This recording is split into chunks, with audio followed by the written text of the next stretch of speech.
Evangelho segundo João, capítulo 11.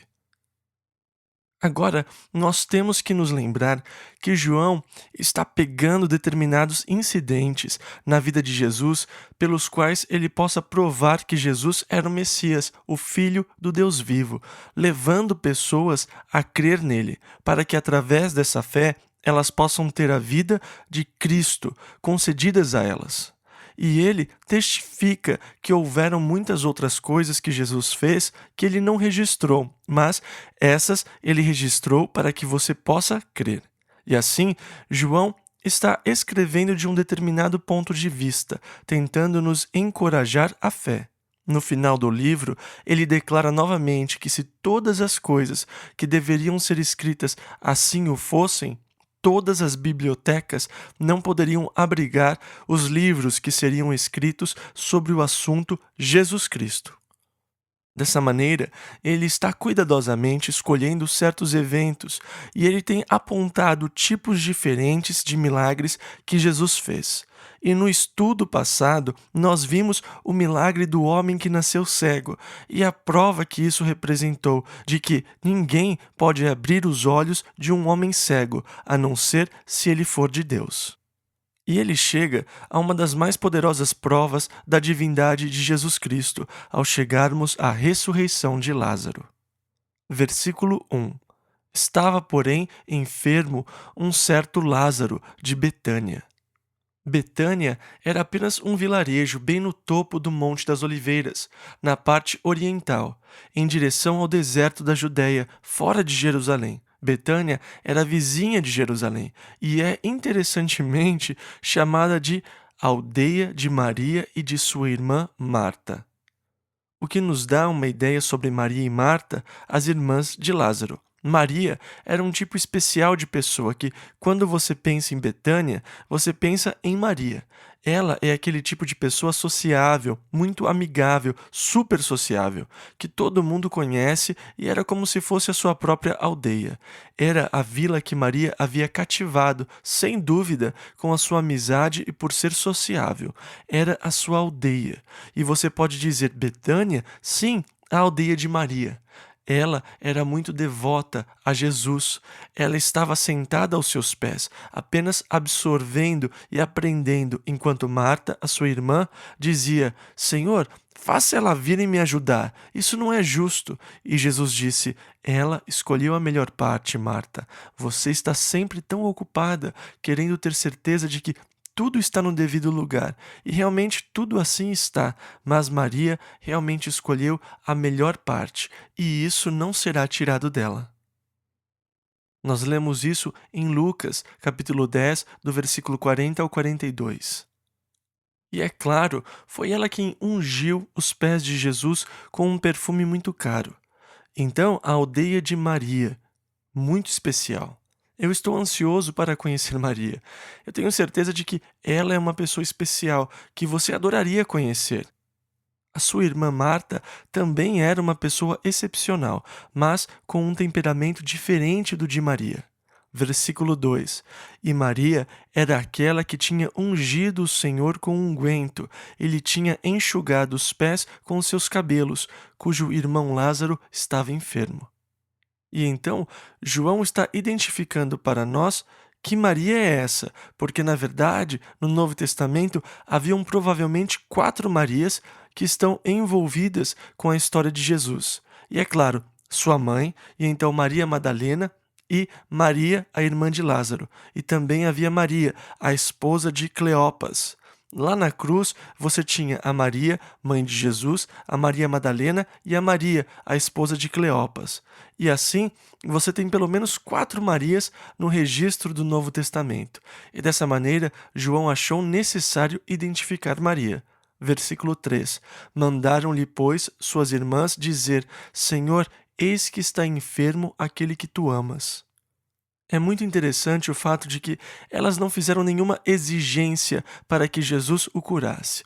Tudo o que fizeram foi informá-lo. Aquele que tu amas está doente. E elas sabiam que Jesus iria atender a necessidade por causa do tipo de relacionamento que eles tinham com ele. E assim elas não acharam que era preciso lhe dizer como responder ou exigir uma resposta. Apenas disseram: Senhor, aquele que tu amas está doente. Versículo 4. E Jesus, ouvindo isto, disse: Esta enfermidade não é para a morte, mas para a glória de Deus, para que o Filho de Deus seja glorificado por ela. Então, havia um propósito.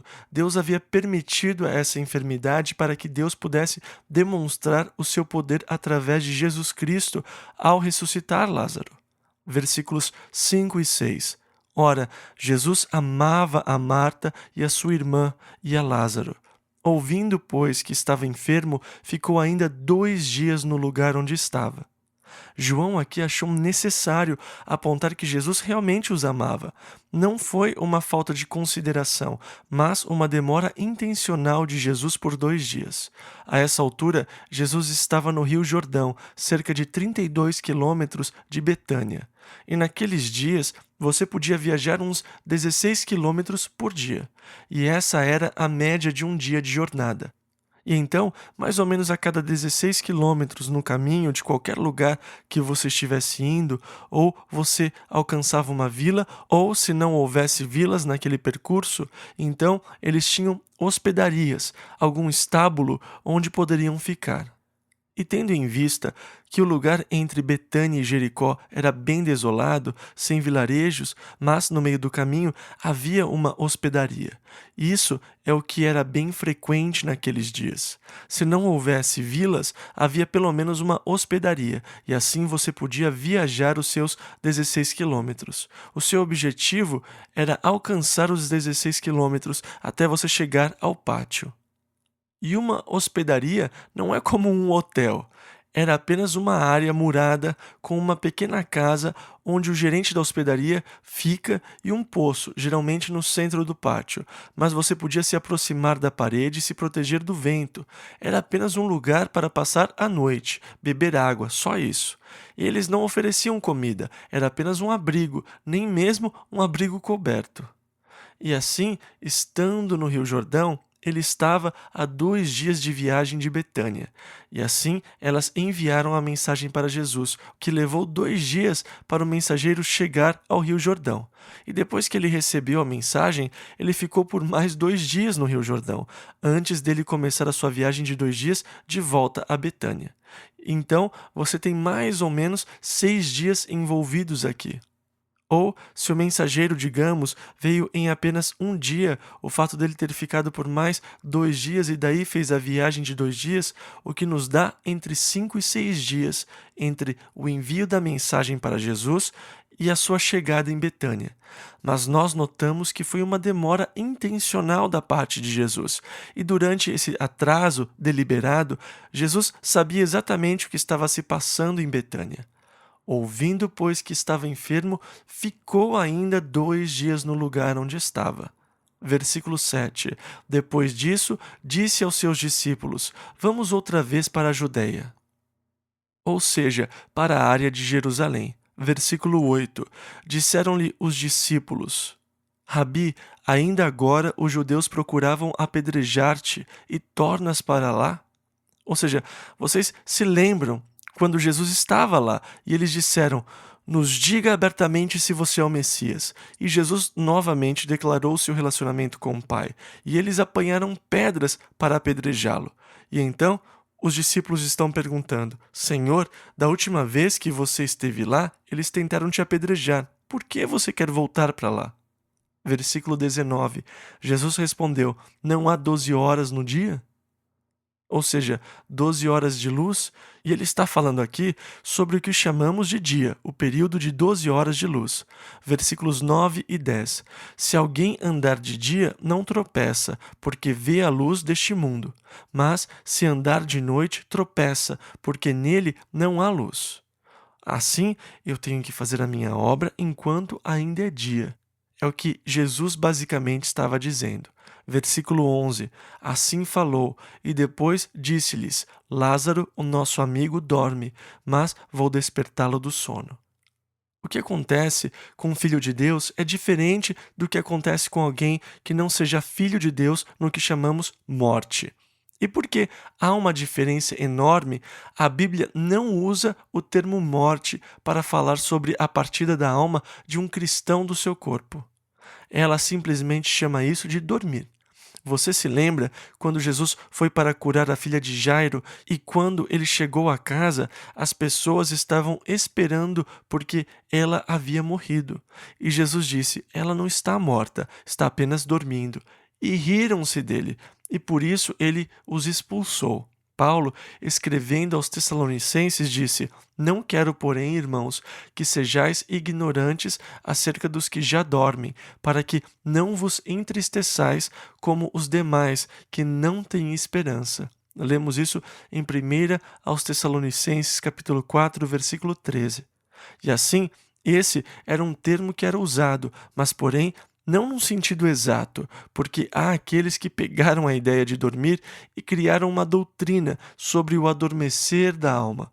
De acordo com essa doutrina, a sua alma está adormecida no seu corpo até a ressurreição. Mas a Bíblia não ensina isso. Ela ensina que temos confiança e desejamos antes deixar este corpo para habitar com o Senhor. Lemos isso lá em 2 Coríntios, capítulo 5, versículo 8. E então, para que possamos distinguir a diferença entre um cristão e um não cristão em relação à morte, para o cristão o termo dormir era frequentemente usado. E Jesus o usou aqui para se referir a Lázaro. Ele disse: ele dorme. Os seus discípulos não o entenderam e eles pensaram que ele realmente estava naturalmente dormindo. Versículo 12 ao 15. Disseram, pois, os seus discípulos: Senhor, se dorme, estará salvo. Mas Jesus dizia isto da sua morte. Eles, porém, cuidavam que falava do repouso do sono. E então Jesus disse-lhes claramente: Lázaro está morto, e folgo por amor de vós de que eu lá não estivesse, para que acrediteis, mas vamos ter com ele. E como João disse, essas coisas que ele escreveu foram escritas para que eles crescem. E assim Jesus está novamente usando as suas obras como testemunhas da sua divindade. Nós leremos em João 14, versículo 11. Jesus falou: Crede-me que estou no Pai e o Pai em mim. Crede-me ao menos por causa das mesmas obras. As obras que eu faço, ele disse, elas testificam de mim. E agora, e para o bem de vocês, eu estou contente por não ter estado lá. Porque se Jesus estivesse lá, ele teria curado Lázaro da sua enfermidade, o que teria sido um milagre glorioso, mas ele queria um milagre ainda mais glorioso. Ele esperou até a morte de Lázaro. Na verdade, ele esperou até que ele fosse sepultado. E eles geralmente sepultam as pessoas no mesmo dia, porque eles não fazem embalsamamento em Israel. E por isso eles sepultam as pessoas no mesmo dia em que morreram. E assim Jesus disse: E para o bem de vocês eu estou contente por não ter estado lá, para que vocês creiam, para que vocês saibam e realmente creiam em quem eu sou. E então Jesus está dizendo: vamos até ele. Agora, Tomé provavelmente não entendeu completamente o que estava acontecendo ali e achou que devia dizer alguma coisa, e geralmente quando você diz algo sobre o que você desconhece, sem realmente saber o que falar, você diz algo estúpido. E eu já ouvi alguém dizer: é melhor manter a boca fechada e deixar as pessoas pensarem que você é um tolo do que abri-la e acabar de vez com as dúvidas. Versículo 16. Disse, pois, Tomé, chamado Dídimo, aos condiscípulos: Vamos nós também para morrermos com ele. Você se lembra que eles disseram: Senhor, por que você quer voltar para lá? A última vez que você esteve lá, eles tentaram te apedrejar. E Tomé está provavelmente dizendo aqui: Senhor, é tolice voltar para lá, eles vão te matar. E ele está dizendo: mas se ele quer voltar, bem, nós também vamos para morrer com ele. Em outras palavras, estamos indo em direção à nossa morte. Versículos 17 e 18. Chegando, pois, Jesus achou que já havia 4 dias que estava na sepultura. Ora, Betânia distava de Jerusalém quase 15 estádios, ou seja, Betânia ficava a mais ou menos 32 quilômetros de Jerusalém. Versículos 19 e 20. E muitos dos judeus tinham ido consolar a Marta e a Maria acerca de seu irmão. Ouvindo, pois, Marta que Jesus vinha, saiu-lhe ao encontro. Maria, porém, ficou assentada em casa. Agora, Betânia fica no topo do Monte das Oliveiras, no lado oriental, e de lá você pode ver até lá embaixo, o Mar Morto. E você pode ver a estrada vindo de Jericó, a milhas de distância, enquanto o vento sopra em direção a Jerusalém. E então, ao olhar de Betânia, você pode ver pessoas se aproximando de uma longa distância. E assim, eles viram um grupo vindo e perceberam que era Jesus e os discípulos. Então, Marta deixou as pessoas que tinham vindo para prestar condolências e foi ao encontro de Jesus, antes que ele chegasse a Betânia. Versículo 21. Disse, pois, Marta a Jesus: Senhor, se tu estivesses aqui, meu irmão não teria morrido. Tinha uma amargura em sua voz, sem dúvida, desapontamento pelo menos. Senhor, onde você estava? Por que você não respondeu? E isso foi mais ou menos uma chamada de atenção para Jesus. Senhor, se você estivesse aqui, o meu irmão não teria morrido. Por que você não veio, Senhor, quando lhe chamamos? Você não percebe que se passaram 6 dias? Versículo 22. Mas também agora sei que tudo quanto pedires a Deus, Deus te concederá. E aqui há uma tremenda expressão de fé, mas eu não acho que Marta estava antecipando a ressurreição do seu irmão. Mas, mesmo assim, aqui está uma incrível declaração de fé e talvez uma dica. Senhor, você sabe, talvez, quem sabe, tudo que você pedir ao Pai, eu sei que Ele te dará. E pode ser que ela estivesse sugerindo aqui que ele o ressuscitasse dentre os mortos. Entretanto, quando eles foram até a sepultura e Jesus disse: Tirem a pedra, eles disseram: Mas ele já está morto há 4 dias. Ele já está cheirando. Mas poderia ser que Marta, de alguma forma, tinha esse tipo de fé. Senhor, eu sei que tudo o que você pedir ao Pai, ele lhe concederá. Versículo 23 ao 26. Disse-lhe Jesus: Teu irmão há de ressuscitar. Disse-lhe Marta: Eu sei que há de ressuscitar na ressurreição do último dia. Disse-lhe Jesus: Eu sou a ressurreição e a vida. Quem crê em mim, ainda que esteja morto, viverá. E todo aquele que vive e crê em mim nunca morrerá. Crês tu isto? Esta é uma declaração muito radical que Jesus não ousaria fazer se não fosse o Filho de Deus. Essa declaração é muito radical e ninguém ousaria fazê-la sem imediatamente ser classificado como um lunático, um doido. Para alguém se colocar na sua frente e dizer: Eu sou a ressurreição e a vida, se você viver e acreditar em mim, você nunca morrerá. A pessoa deve ser louca, ou tem que ser realmente o Filho de Deus. E nesse caso, ele era e é o Filho de Deus. E então Jesus disse: Você acredita nisso? Jesus sempre exigia um sim ou não como resposta. Você não podia ser neutro. Ele disse: Aquele que não é por mim está contra mim. Você não pode ficar neutro. Se você não tem uma atitude positiva em relação a mim, então você está contra mim. Agora, quando ele disse: Você crê em mim? Você podia responder ou sim ou não. Sim, eu acredito. Ou não, eu não acredito. E você não pode ficar no meio, sabe? Sem se decidir. Isso não existe. Ou eu acredito ou eu não acredito. É uma declaração radical que o marca como filho de Deus ou como um louco. E você acredita ou não. Se você crer, então você tem a esperança da vida eterna. Se você não crer, você não tem esperança da vida eterna. Não há outra esperança, não há outro caminho, e assim Jesus desafiou a fé de Marta. Versículo 27. Disse-lhe ela: Sim, Senhor, creio que tu és o Cristo, o Filho de Deus, que havia de vir ao mundo. Agora, por causa dessa fala de Jesus, nos damos conta de que ele disse no capítulo anterior: As minhas ovelhas ouvem a minha voz, e eu as conheço, e elas me seguem, e eu lhes dou vida eterna, e elas nunca perecerão. Agora, você percebe como seria inconsistente dizer que alguém que tem vida eterna morreu? Há uma total inconsistência nos termos. Ele tem vida eterna, sim, ele morreu ontem. Não, se você tem vida eterna, você não pode morrer. E isso está registrado, que Deus nos dá vida eterna. Essa vida é o Filho, e quem tem o Filho tem vida. Eu sou a ressurreição e a vida, Jesus disse. Então, o que acontece com o Filho de Deus que dizemos que morreu? O que acontece é que o seu espírito, que é o verdadeiro eu, muda-se da tenda, que é uma morada temporária que Deus fez para o meu espírito, para uma casa, não construída por mãos humanas, mas eterna nos céus. Essa tenda na qual estou vivendo é apenas um lugar temporário. Você nunca pensa numa tenda como uma residência permanente. É sempre transitória. Nós vamos nos mudar daqui um dia.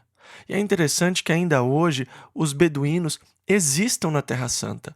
É um povo nômade que vive em tendas e que se move por diversos lugares. Eles mantêm suas ovelhas e cabras e as deixam pastar numa área e então desmontam suas tendas. As mulheres fazem isso porque os homens não sabem como se virar com as tendas e se mudam então para outro lugar, onde as mulheres montam as tendas novamente. Eles são um povo nômade. Agora, é interessante que os beduínos estão, alguns deles, começando a se assentar em algumas áreas. E quando eles começam a se assentar numa área, quando você sabe que os beduínos decidiram onde se assentar, eles mudam das tendas para pequenas cabanas que eles constroem. Eles começam a construir casas. E assim, Deus tem um novo corpo para mim. É um corpo que é projetado para o ambiente eterno. É um corpo que é a minha eterna morada. É um corpo que não pode e não irá envelhecer. É um corpo que não pode sentir dor ou sofrimento. É um corpo que não pode ser debilitado por causa de vírus ou doenças. É um corpo que não se cansará. Um novo corpo, a casa de Deus que não é feita por mãos, mas eterna nos céus. Eu estou vivendo nesse corpo que é projetado para a terra, mas Deus tem um novo corpo para mim, que é projetado para as condições do céu. Para eu ir para o céu, eu tenho que passar por uma metamorfose, por uma mudança no corpo. E nós pensamos nas pequenas lagartas que passam pelo processo de metamorfose. Os seus corpos são projetados para o chão. Elas têm um monte de perninhas, com as quais andam pelos campos. E eu posso imaginar a pequena lagarta pensando consigo mesma: Olha, é duro viver com esse monte de pés. Ah, se eu pudesse voar. Mas a coitada da lagarta não foi projetada para voar, ela foi projetada para andar no chão. O formato aerodinâmico não está presente nela, ela foi projetada apenas para andar no chão, não para voar pelo ar. Mas um dia, aquela pequena lagarta sobe pela parede de uma casa ou uma árvore, se gruda nela e faz um casulo ao seu redor. E se você pegar esse casulo e o abrir, você apenas vai encontrar líquidos dentro dele. Mas se você deixar o casulo em paz, depois de um tempo, ele começa a se mover um pouquinho. E você quer continuar a assistir isso, porque ele vai começar a se mover mais e mais, e então começa um tipo de espasmo. Então esse casulo se abrirá e um lindo par de asas sairá dele, e essa borboleta ficará ali por alguns instantes, enquanto as suas asas parecem expandir, e daí ela começa a voar pelo quintal. Ela logo começa a voar por cima da cerca, pelos campos. Chega de andar para ela. Ela passou por uma metamorfose. Ela agora tem um novo corpo, projetado para um novo ambiente. Ela pode estar aonde antes ela não podia. Se a lagarta tivesse tentado voar, ela teria tido um problema enorme. Se ela tivesse subido numa árvore e pulado, como seu corpo não era projetado para voar, ela simplesmente se espatifaria no chão. Mas depois de passar pela metamorfose, agora voar é algo natural para ela. Nós também, a Bíblia diz, seremos transformados. Nós também experimentaremos uma metamorfose. Eu olho ao redor e vejo o mundo no qual vivemos. Eu vejo a corrupção, eu vejo a dor, o sofrimento, eu vejo o abuso contra crianças e vejo a ameaça do holocausto. E eu digo, Deus, eu estou tão cansado dos meus pés sujos e eu queria mesmo é voar. E um dia haverá uma metamorfose, porque nós seremos transformados no momento, num piscar de olhos. Porque o que é corruptível deve se revestir de incorruptibilidade e o que é mortal de imortalidade. Eu vou ganhar um novo corpo. Eu não vou morrer. As pessoas podem dizer, o Chuck Smith morreu. Não, não mesmo. Eu apenas terei me mudado para o meu novo corpo, a casa de Deus, não feita por mãos humanas, mas eterna nos céus. E assim, a metamorfose. Agora eu tenho um novo corpo projetado para um novo ambiente. E eu habitarei então, como disse Davi, na casa do Senhor para sempre. E assim, quem vive e crê em mim, Jesus disse, nunca morrerá. Eles não perecerão, eu lhes dou vida eterna, vida eterna. E é impossível que alguém que tenha vida eterna consiga morrer, ou então não é vida eterna, mas ela é uma mudança para melhor. Da tenda para a casa, do temporário para o permanente, do restrito para o irrestrito. Será fascinante para nós descobrirmos como essa nova vida e novo corpo serão com Jesus. Eu tenho um irmão que era ótimo para consertar coisas, que foi morar com o Senhor.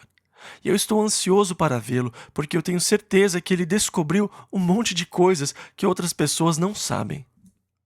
Ele era do tipo que forçava os limites do seu corpo. Ele não tinha medo de nada e sempre estava forçando o seu corpo no limite. E eu estou muito ansioso para ver o que ele pode fazer com seu novo corpo. A casa de Deus, não feita por mãos humanas, mas eterna nos céus. Que esperança gloriosa! Você crê nisso? Jesus disse. E Marta respondeu: Sim, Senhor, eu creio. Versículo 28 ao 32. E dito isto, partiu e chamou em segredo a Maria, sua irmã, dizendo: O mestre está cá e chama-te. Ela, ouvindo isto, levantou-se logo e foi ter com ele. Pois Jesus ainda não tinha chegado à aldeia, mas estava no lugar onde Marta o encontrara. Vendo, pois, os judeus que estavam com ela em casa e a consolavam, que Maria apressadamente se levantara e saíra, seguiram-na, dizendo: Vai ao sepulcro para chorar ali. Tendo, pois, Maria chegado aonde Jesus estava, e vendo-o, lançou-se aos seus pés, dizendo-lhe: Senhor, se tu estivesses aqui, meu irmão não teria morrido. E agora Jesus está sendo acusado pela outra irmã. Marta disse a mesma coisa: Senhor, onde você estava? Por que você não respondeu? Se você estivesse aqui, as coisas seriam diferentes. E ele está ouvindo isso de novo de Maria. Versículo 33. Jesus, pois, quando a viu chorar, ele percebeu a dor, o sofrimento que ela passou. E ele a amava. Ele amava Maria e viu a dor das limitações humanas. Versículo 33. Jesus, pois, quando a viu chorar, e também chorando os judeus que com ele vinham, moveu-se muito em espírito e perturbou-se. Ele ficou incomodado em ver a dor da humanidade. Versículos 34 e 35, e disse: Onde o pusestes? Disseram-lhe: Senhor, vem e vê. Jesus chorou. Agora, aqueles que supõem que Jesus chorou, eles dizem porque o seu amigo Lázaro estava morto. Mas isso é ridículo. Por que ele choraria por causa da morte de Lázaro? Ele sabia que ele iria ressuscitá-lo em poucos minutos. Vocês se lembram o que Jesus disse aos seus discípulos lá no Rio Jordão? Eu devo ir e despertá-lo do seu sono. E ele disse: Isso aconteceu para que o Filho de Deus seja glorificado, e eu vou até lá para despertá-lo do seu sono. E então Jesus disse: Ele está morto, e eu o ressuscitarei. E assim aqueles comentaristas que dizem que Jesus estava chorando porque o seu amigo estava morto, realmente não leram o texto inteiro. Ele começou a chorar quando viu a dor e o sofrimento que as suas amigas, Marta e Maria, estavam sentindo por causa da morte de Lázaro. E ele chorou por causa da tristeza que estavam sentindo. Jesus se compadece das nossas debilidades. Nós temos um tão grande sumo sacerdote que é tocado pelas nossas fraquezas. Ele nos vê em nossas fragilidades. Ele nos vê em nossa tristeza. E ele é tocado pelos nossos sentimentos de tristeza e dor por causa da nossa fraqueza. Ele é um Deus amoroso e que se compadece de nós, do nosso sofrimento, da nossa tristeza. E assim ele chorou por eles. Na verdade, é interessante que na morte nós não choramos geralmente pela pessoa que se foi, mas pelas que ficaram. Quando o meu irmão e o meu pai morreram, eu não chorei por eles, mas por mim mesmo. Eu perdi o maior apoio que um homem poderia ter quando meu pai morreu.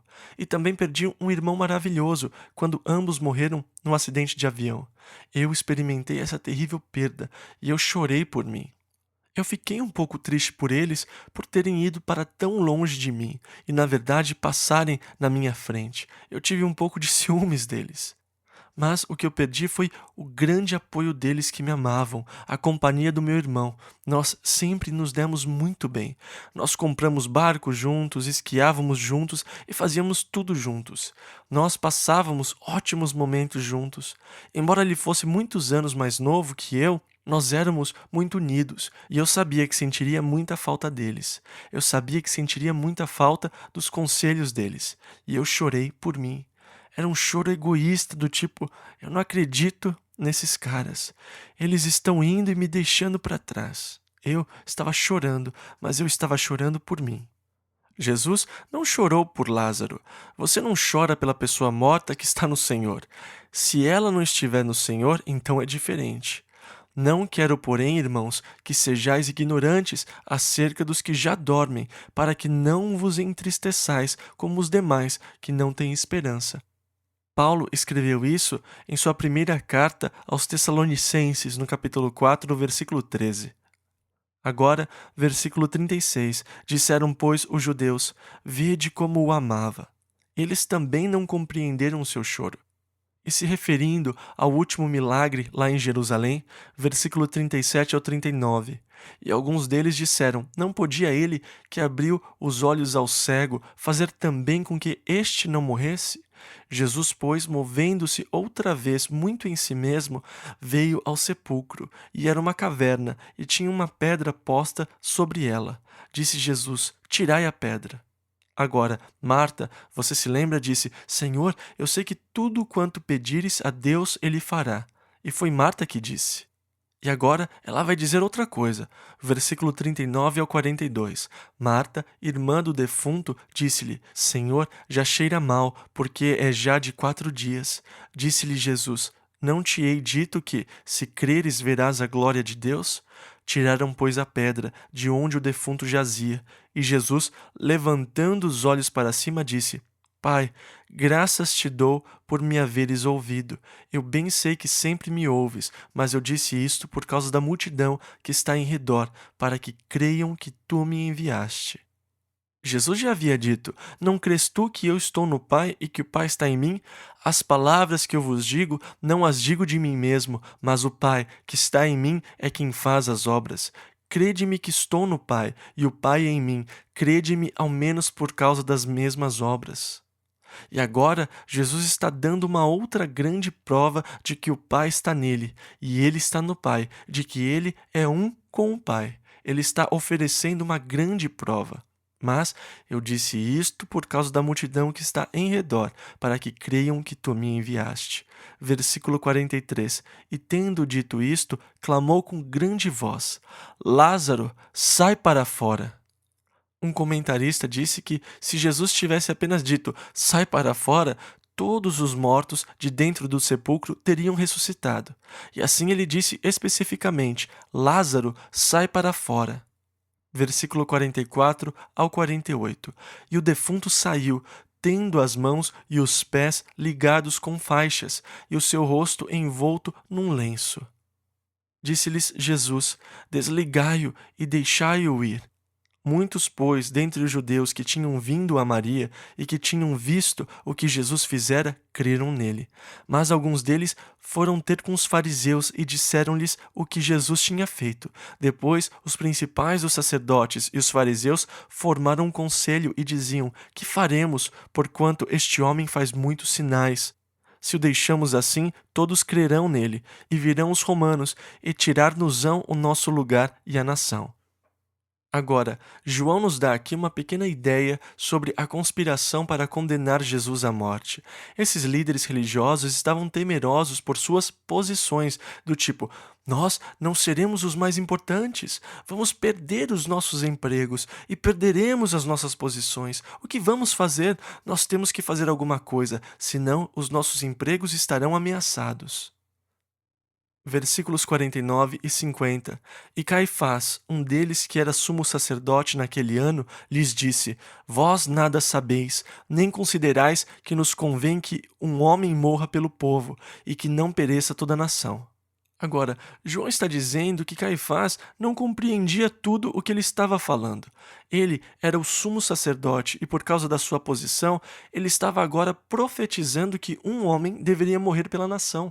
Uma profecia muito interessante. O mesmo sumo sacerdote disse uma outra profecia quando Jesus estava na cruz. Ele disse: ele salvou a outros, mas não pôde salvar a si mesmo.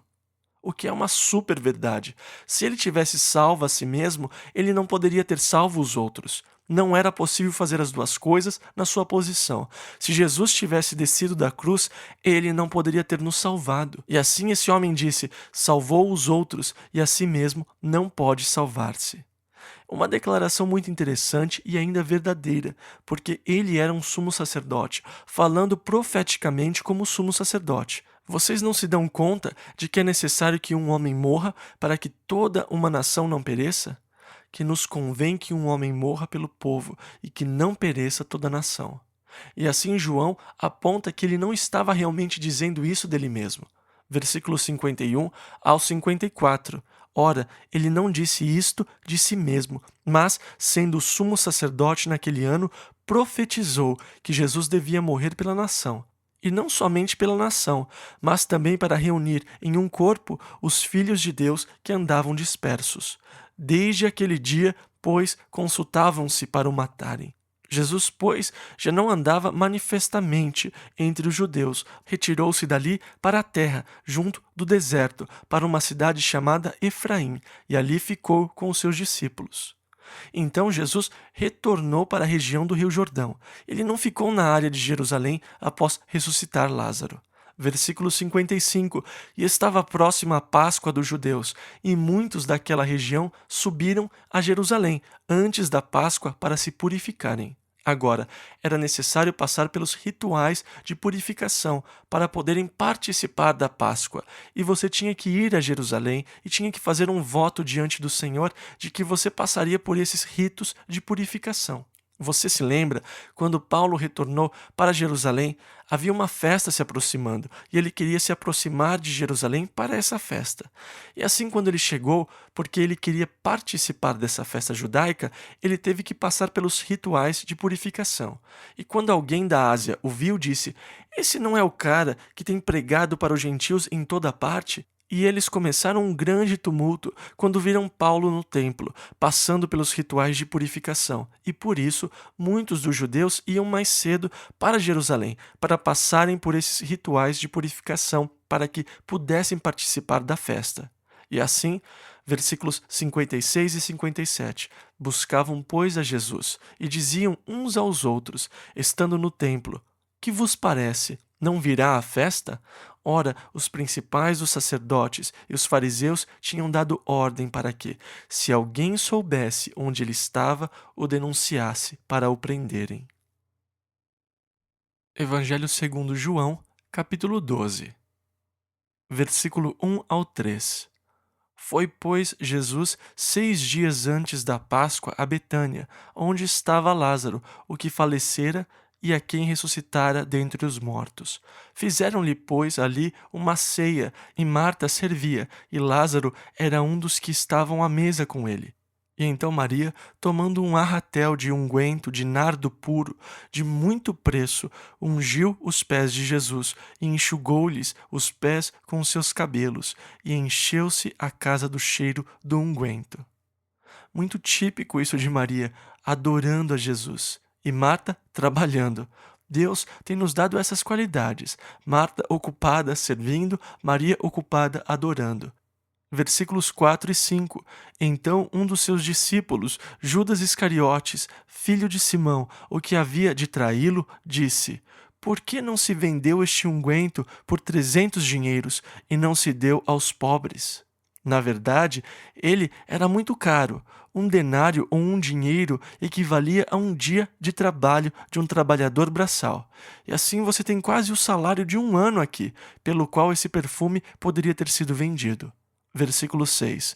Ora, ele disse isto não pelo cuidado que tivesse dos pobres, mas porque era ladrão e tinha a bolsa, e tirava o que ali se lançava.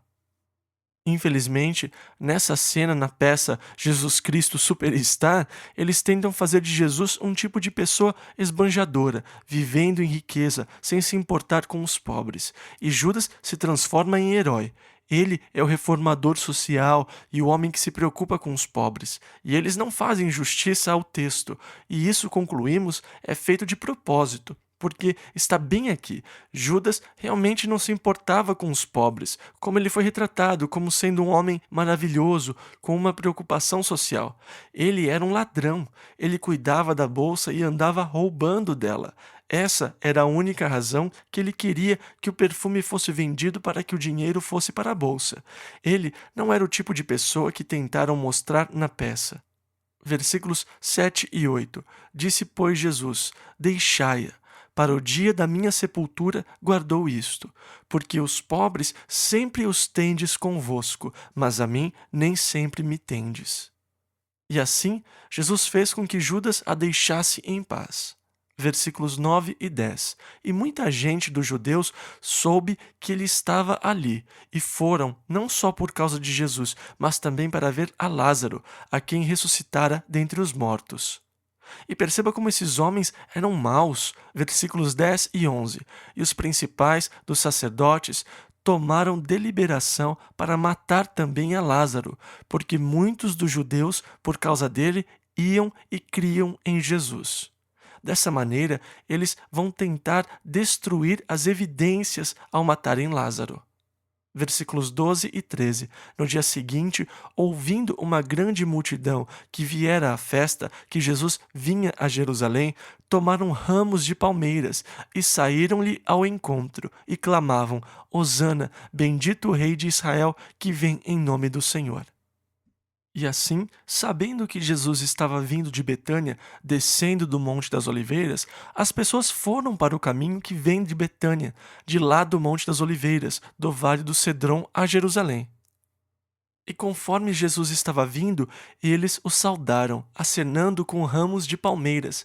E assim nós temos o Domingo de Ramos, um domingo antes da crucificação. E eles estavam clamando o Salmo 118, Hosana, bendito o Rei de Israel, que vem em nome do Senhor. Versículo 14 ao 16. E achou Jesus um jumentinho, e assentou-se sobre ele, como está escrito: Não temas, ó filha de Sião, eis que o teu rei vem assentado sobre o filho de uma jumenta. Os seus discípulos, porém, não entenderam isto no princípio, mas quando Jesus foi glorificado, então se lembraram de que isto estava escrito dele, e que isto lhe fizeram. João é muito honesto e sincero aqui. Ele disse: Nós não havíamos pensado nisso até depois de Jesus ser glorificado. E então nós pensamos: Você se lembra quando estávamos acenando com palmeiras e ele estava sobre um jumento? Não foi isso que Zacarias disse? Alegra-te muito, ó filha de Sião, exulta, ó filha de Jerusalém. Eis que o teu rei virá a ti, justo e salvador, pobre e montado sobre um jumento e sobre um jumentinho, filho de jumenta. Em outras palavras, ele está dizendo: nós não tentamos preparar o palco para isso. Nós não dissemos: bem, o que a Bíblia diz que deve acontecer em seguida? Então, vamos fazer assim. Não foi uma conspiração deliberada, uma farsa. Foi algo que eles simplesmente fizeram e depois se deram conta: puxa, nós estávamos cumprindo uma profecia. E a realização disso veio, mas não até depois de Jesus ser glorificado. E assim, isso não foi um evento ensaiado. Versículo 17. A multidão, pois, que estava com ele quando Lázaro foi chamado da sepultura, testificava que ele o ressuscitara dentre os mortos. Eles estavam dizendo para todo mundo isso. Versículo 18. Por isso a multidão lhe saiu ao encontro, porque tinham ouvido que ele fizera este sinal. A notícia sobre esse milagre se espalhou muito, o milagre de Lázaro ter sido ressuscitado, e por isso todos estavam muito empolgados. Versículos 19 e 20. Disseram, pois, os fariseus entre si: Vedes que nada aproveitais? Eis que toda a gente vai após ele. Ora, havia alguns gregos entre os que tinham subido a adorar no dia da festa. Eles podiam adorar da área específica para os gentios. Eles não podiam entrar no templo. Versículo 21 ao 24. Estes, pois, dirigiram-se a Filipe, que era de Betsaida da Galileia, e rogaram-lhe, dizendo: Senhor, queríamos ver a Jesus. Filipe foi dizê-lo a André, e então André e Filipe o disseram a Jesus. E Jesus lhes respondeu, dizendo: É chegada a hora em que o Filho do Homem há de ser glorificado. Na verdade vos digo que se o grão de trigo caindo na terra não morrer, fica ele só, mas se morrer, dá muito fruto. Que imagem linda essa, né? Você pega um pequeno grão de trigo e coloca ele aqui, em cima do púlpito. E depois de um ano, você pode voltar aqui e ele vai continuar a ser um pequeno grão de trigo. Volte daqui a um ano e ele ainda será um pequeno grão de trigo sobre o púlpito. Mas, se você o colocar na terra, ele morre. Mas da sua morte nasce uma nova forma, um novo corpo, nasce um talo e também os novos grãos e muitas sementes de trigo. E o potencial de uma semente de trigo é tremendo. Eu li em algum lugar que se você pegar um grão da espiga de trigo e plantá-lo, e então se você tirar todos os grãos daquela espiga que cresceu do primeiro grão e plantá-las, eu acredito que em 10 anos você teria sementes suficientes para plantar em todos os acres da face da terra. Isso apenas plantando todo ano tudo que saiu da primeira semente. Você percebe, quando Deus criou as plantas e tudo mais, ele disse: deem frutos, multipliquem-se, encham a terra. E certamente o potencial está lá. E assim Jesus está usando uma ilustração maravilhosa aqui, se referindo à sua morte. A menos que o grão de trigo morra, ele ficará sozinho. Mas, se ele morrer, ele dá muito fruto. Ele estava falando sobre a sua morte. Através da sua morte, ele iria gerar muitos frutos. Você também é parte desse fruto. Versículo 25. Quem ama a sua vida, perdê-la-á, e quem neste mundo odeia a sua vida, guardá-la-á para a vida eterna. Ele tinha dito antes: porque aquele que quiser salvar a sua vida, perdê-la-á, e quem perder a sua vida por amor de mim, achá-la-á. Lemos isso em Mateus 16, 25.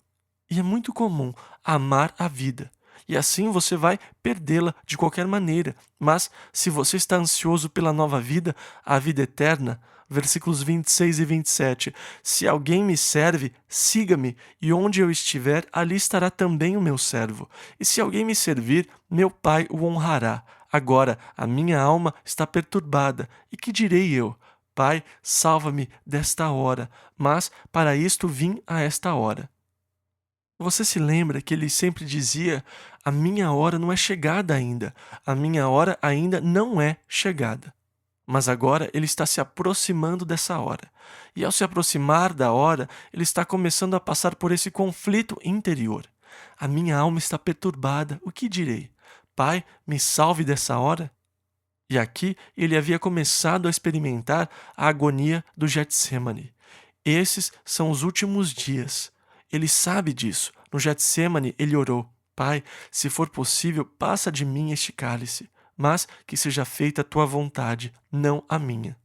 Agora, mesmo antes disso, ele está passando por esse conflito. Pai, me salva dessa hora. Mas foi para essa hora que eu vim para o mundo. Por essa razão eu estou aqui. Versículo 28. Pai, glorifica o teu nome. Essa oração é tão poderosa quanto a do Getsêmani, quando ele disse: se for possível, passe de mim este cálice, contudo, seja feita a tua vontade, não a minha. Como é maravilhoso quando nós submetemos os nossos caminhos a Deus. Deus, me salve dessa hora. Mas ainda não, Senhor. Glorifica o teu nome, Deus. Versículo 28 ao 30. Então veio uma voz do céu que dizia: já o tenho glorificado, e outra vez o glorificarei. Ora, a multidão que ali estava e que, ao ouvira, dizia que havia sido um trovão. Outros diziam, um anjo lhe falou. Respondeu Jesus e disse: não veio esta voz por amor de mim, mas por amor de vós. Eu não preciso desse tipo de demonstração espetacular para que eu creia. Isso não foi por amor de mim, mas por amor de vocês. Versículo 31. Agora é o juízo deste mundo. Agora será expulso o príncipe deste mundo. Perceba que eles estavam dizendo: salve agora. E ele disse: não, é o julgamento do mundo. E o príncipe desse mundo será expulso. Ele será desprezado e rejeitado pelos homens. Versículo 32. E eu, quando for levantado da terra, todos atrairei a mim. O grão de trigo morreu. Ele dará muito fruto. Quando eu for levantado da terra, eu atrairei todos a mim. Versículo 33. E dizia isto, significando de que morte havia de morrer. Quando ele disse, quando eu for levantado, ele estava falando, eu vou ser levantado numa cruz, eu morrerei sobre a cruz. E o aspecto de ser levantado apenas significava ser morto numa cruz. Infelizmente, muitos tomam esse termo quando for levantado como uma exaltação de Jesus. Se nós apenas segurássemos Jesus lá em cima diante das pessoas, ele atrairá todos a si. Então o que devemos fazer é exaltar a Jesus diante das pessoas e levantá-lo diante das pessoas, e assim todas as pessoas serão atraídas a ele. Não é isso que Jesus está dizendo. Jesus está apenas falando sobre a sua morte, o grão de trigo que caído ao chão para que dê muito fruto, e não exaltando a Jesus ou o levantando diante do mundo. Não está se referindo a isso, e esse é um entendimento muito infeliz que muitas pessoas têm, porque não leem o próximo verso. Elas apenas pegam a declaração de Jesus: eu, quando for levantado da terra, todos atrairei a mim. Ah, sim, então vamos levantar a Jesus. Não, ele está falando sobre a cruz. Se eu digo vamos levantar Jesus, eu estou dizendo vamos colocar Jesus na cruz. Versículos 33 e 34. E dizia isto, significando de que morte havia de morrer. Respondeu-lhe a multidão: nós temos ouvido da lei, que o Cristo permanece para sempre. E como dizes tu que convém que o Filho do Homem seja levantado? Quem é esse Filho do Homem? Peraí, você diz, eu serei crucificado. Espere um pouco, as Escrituras dizem que o Messias vai permanecer para sempre. Nós lemos em Isaías 9, versículos 16 e 17, porque um menino nos nasceu, um filho se nos deu, e o principado está sobre os seus ombros, e se chamará o seu nome Maravilhoso, Conselheiro, Deus Forte, Pai da Eternidade, Príncipe da Paz. Do aumento deste principado e da paz não haverá fim, sobre o trono de Davi e no seu reino, para o firmar e o fortificar com juízo e com justiça, desde agora e para sempre. O zelo do Senhor dos Exércitos fará isto. Como você pode dizer que você será crucificado se o Messias permanece para sempre? Versículos 35 e 36. Disse-lhes, pois, Jesus: a luz ainda está convosco por um pouco de tempo. Andai enquanto tendes luz, para que as trevas não vos apanhem, pois quem anda nas trevas não sabe para onde vai. Enquanto tendes luz, crede na luz, para que sejais filhos da luz. Estas coisas disse Jesus e, retirando-se, escondeu-se deles. Agora, os fariseus estão com certeza atrás dele, mas ainda ele está no controle dos acontecimentos. A crucificação deve acontecer na Páscoa para que ele possa cumprir em seu sacrifício todos os simbolismos da Páscoa, o sangue do cordeiro sacrificado no Egito, nos batentes das portas, trazendo vida para aqueles condenados a morrer. E assim era necessário que a crucificação acontecesse na Páscoa, e assim ele se escondeu. Versículo 37. E ainda que tinha feito tantos sinais diante deles, não criam nele.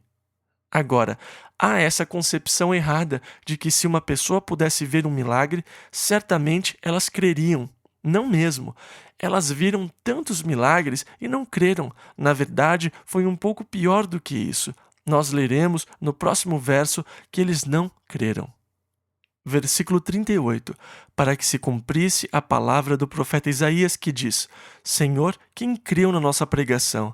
E a quem foi revelado o braço do Senhor? E no verso 39 ao 41, por isso não podiam crer. Então Isaías disse outra vez: cegou-lhes os olhos e endureceu-lhes o coração, a fim de que não vejam com os olhos e compreendam no coração e se convertam, e eu os cure. Isaías disse isto quando viu a sua glória e falou dele. Então Isaías profetizou que ele seria desprezado e rejeitado, um homem de dores, experimentado em dores. Por isso, não podiam crer. Como eles não conseguiram crer? Essa é uma declaração interessante. Por isso, não podiam crer. Mesmo tendo visto os milagres, eles não puderam crer. Jesus avisou nos outros evangelhos sobre o pecado imperdoável, que é a contínua rejeição da convicção do Espírito Santo no seu coração. Uma pessoa pode rejeitar Cristo por tantas vezes que acreditar se torna impossível. Existe uma certa lei de metafísica. Os nossos cérebros são instrumentos muito interessantes e podemos criar padrões cerebrais. E assim, uma ação repetitiva pode criar um padrão na sua mente que é muito difícil e às vezes impossível de mudar aquilo que já está estabelecido. Você observa uma mulher aprendendo a tricotar e as agulhas parecem estar sem direção e bem lentas. É tedioso, mas com a persistência você percebe que você está estabelecendo padrões no cérebro, até que finalmente, se você trabalhou bastante com as agulhas, você começa a vê-las voando. E a mulher pode estar conversando, assistindo televisão ou outra coisa, e as agulhas continuam super rápidas, porque os movimentos ficaram plantados no cérebro, e assim ela já não tem que pensar sobre isso. Ela só liga a mente no modo tricotar, e ela parece que começa a operar sozinha. Dessa forma, existem muitas coisas que, através de ações repetidas, criam um padrão no cérebro e se torna algo muito simples. Agora, é por isso que pessoas mais velhas têm problemas com videogames. Elas estão muito velhas para aprender novos movimentos. Mas você pega essas crianças pequenas, o meu netinho, ele é um mago do videogame. Ele simplesmente senta lá porque ele pode. Eu não colocaria dinheiro para eu mesmo jogar, mas eu pago e o deixo jogar. Mas eu sou péssimo no jogo. Mas a sua resposta é automática e ele faz o que quer com os personagens. Os seus reflexos são ótimos. O cérebro pode ser padronizado tão bem para o videogame. Você vê essas crianças e isso se torna um tipo automático de resposta que elas têm. E eu quero dizer, elas entendem toda a máquina. E você pode padronizar o seu cérebro para que ele fique estabelecido no modo. Agora, infelizmente, uma pessoa pode fazer a mesma coisa em relação a acreditar em Jesus Cristo. A primeira vez que você encarou as afirmações de Jesus Cristo, você pensou: será que isso pode ser verdade? Será que ele realmente é o Filho de Deus? Eu posso ter a vida eterna simplesmente por crer? Não sei não. E essa foi uma decisão dura. Eu quero dizer, não era fácil dizer não para Jesus. Foi uma decisão muito difícil para você tomar. Mas finalmente você disse, bem, não, eu acho que não, pelo menos não essa noite. Na próxima vez que você passou por isso, ao dizer não, você começou um padrão. Você planta isso na sua mente, o que se torna uma parte permanente. E assim, na segunda vez que você foi apresentado ao Evangelho, foi mais fácil dizer, bem, eu acho que não, pelo menos não hoje. E o estabelecimento desse padrão se torna mais e mais profundo até que você se depara com evidências irrefutáveis, mas mesmo assim você não consegue ultrapassar o seu padrão mental. Essa era a condição que os fariseus se encontravam. Aqui está um homem que ressuscitou. Uma evidência que não podem negar. Eles podem tentar se livrar disso tentando assassiná-lo, mas eles não podem negar isso. Mas mesmo assim, eles não puderam crer. Eles estavam longe demais, não conseguiram reverter a esse ponto. É extremamente significante que a grande maioria das decisões feitas a favor de Jesus Cristo sejam feitas por pessoas ainda adolescentes, ou seja, antes de que elas tenham um preconceito muito forte. Aproximadamente 90% das conversões ocorrem na adolescência. Ao envelhecer, as ideias preconcebidas na mente se tornam mais e mais fortes até que, na realidade, salvação se torne estatisticamente uma impossibilidade.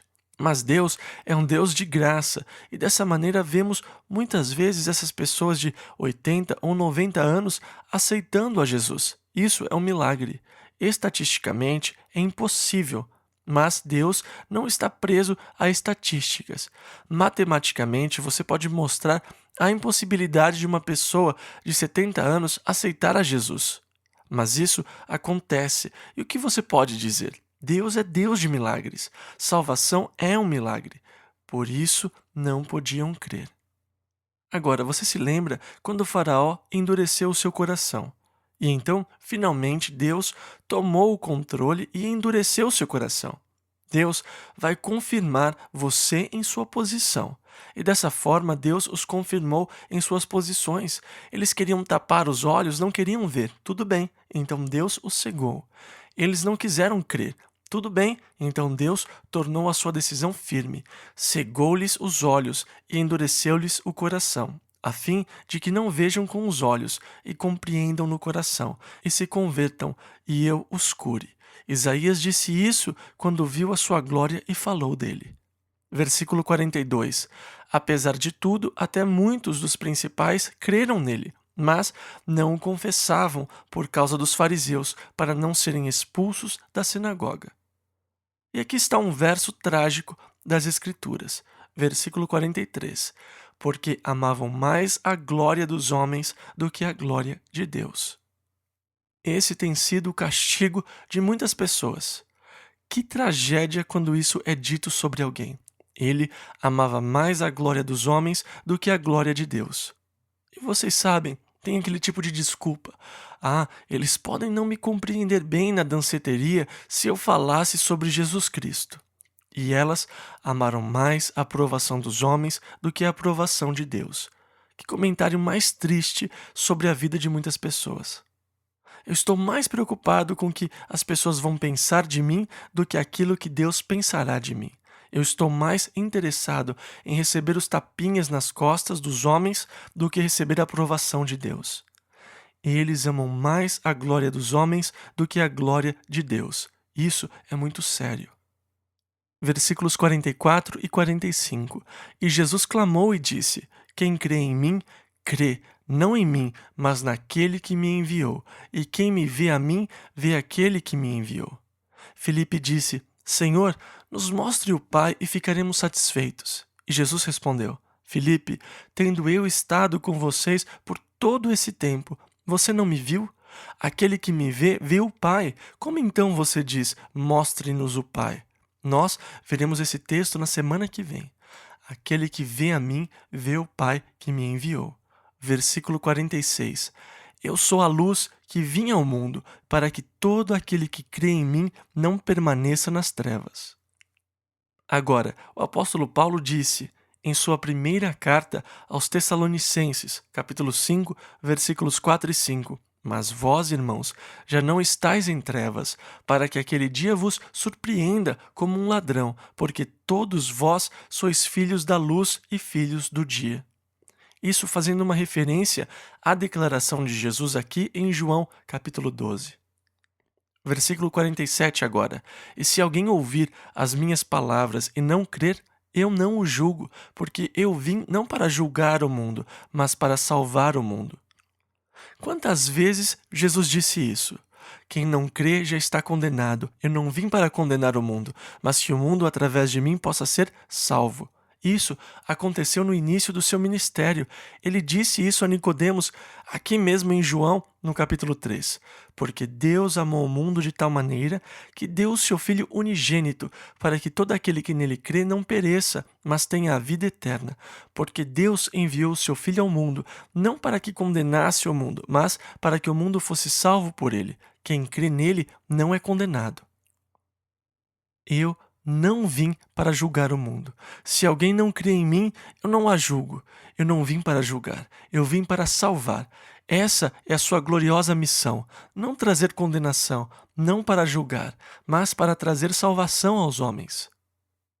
Agora, Jesus virá mais uma vez, e quando isso acontecer, dessa vez será para julgar. Mas na sua primeira vinda, a sua missão era salvação. Versículo 48. Quem me rejeitar a mim e não receber as minhas palavras, já tem quem o julgue. A palavra que tenho pregado, essa o há de julgar no último dia. Quando você é julgado, você será julgado pela palavra de Deus. A sua não crença na palavra é o que te julgará. Deus já deu testemunho e você não creu. Assim a palavra de Deus o julgará. Jesus disse: Eu não vou julgar vocês, a palavra que eu tenho dito, essa os julgará. Versículos 49 e 50. Porque eu não tenho falado de mim mesmo, mas o Pai que me enviou, ele me deu mandamentos sobre o que hei de dizer e sobre o que hei de falar. E sei que o seu mandamento é a vida eterna. Portanto, o que eu falo, falo-o como o Pai mo tem dito. Ou seja, as palavras que eu falo, elas vieram de Deus, elas serão as coisas que o julgarão. Eu sei que são verdadeiras, eu sei que Deus me deu vida eterna. E é isso o que vai lhe julgar. Você será julgado pela palavra de Deus. Na próxima semana, nós estudaremos os capítulos 13 e 14. O capítulo 14, para mim, é um dos capítulos mais importantes de toda a Bíblia. Quando eu estava no seminário, eu tive um professor que dizia que o capítulo 14 de João era talvez um dos mais importantes capítulos da Bíblia. Ele dizia: vocês todos têm que memorizá-lo. E assim eu fui para casa e eu memorizei. E ele é um capítulo excepcional, e vocês também deveriam tentar memorizá-lo. Ele é tão rico, tão completo. Nós o veremos então na próxima semana. E agora, que a mão de Deus esteja sobre as suas vidas, para guardá-los, guiá-los e fortalecê-los para as coisas que vocês enfrentarão durante a semana. Que você possa estar aberto para as coisas do Espírito, que Deus possa guiá-los nos seus caminhos de justiça e verdade. Que as bênçãos do Senhor estejam sobre vocês durante todas as suas atividades, enquanto você caminha com Ele numa fé crescente, intimidade e amor. Em nome de Jesus.